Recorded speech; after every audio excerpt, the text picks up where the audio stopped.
to add or subtract two fractions, they have to have a common denominator. So our first couple, I was nice to you, and they already have a common denominator. We learned about finding the lowest common denominator back in chapter 4. And so once they have common denominators, all you do is add the numerators together, and then potentially you might have to reduce. So in this case, 10 plus 4 is, 4 plus 6 is 10. We get 10 over 13. So you just add or subtract the numerator, keep the denominator the same. So in this case, you'd have 7 over 21. That can be reduced. So again, we need all fractions in lowest terms. Top and bottom can both be divided by 7, and we get 1/3 as our final answer there. So add or subtract the numerators, put into lowest terms. Now, if they're not having common denominators, I like to set it up like this, and we need to find the lowest common denominator. So you could either do a factor tree, you can just kind of think of them. If you don't find the lowest common denominator, then you're going to have to reduce at the end. So in this case, our lowest common denominator is 30. Multiply both by 6. 5 times 6 is 30. 2 times 6 is 12. So again, you want to ask yourself, how do we get to the denominator? So in this case, it'd be 6 times 5. Whatever you do the top, you have to do the bottom.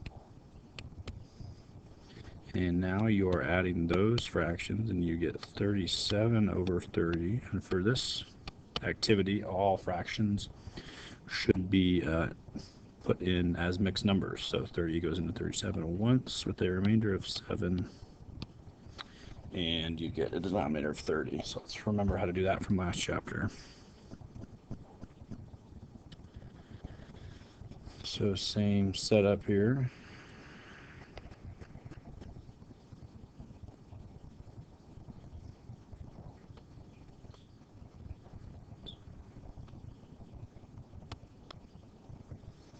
Write them out vertically. That gives you the space to do what you need to do. So the actual common denominator in this case is actually just 12. So this is going to still be 1/12. And you want to ask yourself, how do I get from 4 to 12? Well, I need to multiply both by 3. 4 times 3 is 12. 3 times 3 is 9. And I am going to get 9/12 plus 1/12 equals 10/12, but I should be reducing to get 5/6. This is your final answer, 5/6.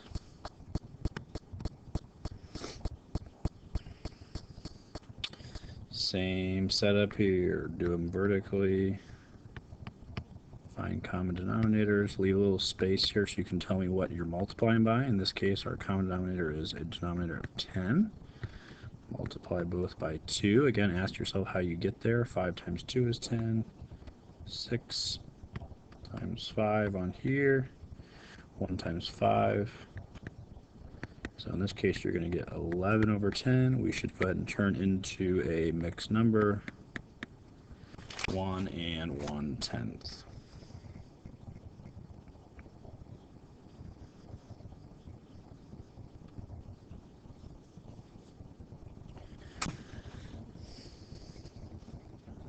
And subtracting, same setup here, except you are subtracting. Find a common denominator, figure out how to get there.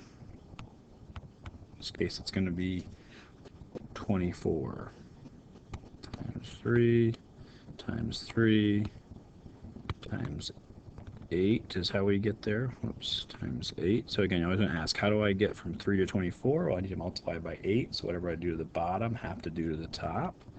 So now I have 21 over 24 minus 16 over 24. That's going to give me 5/24. And no reducing needed there. So this would be a case where you have you don't multiply them together to find out the common denominator. There is a lower common denominator than that. So you can either, again, do a factor tree if you're totally stumped, or if you can just think of one where they both go into it. So in this case, 30 would be closer than going to like 60 or something. Multiply by 5 over 5 to get to 30.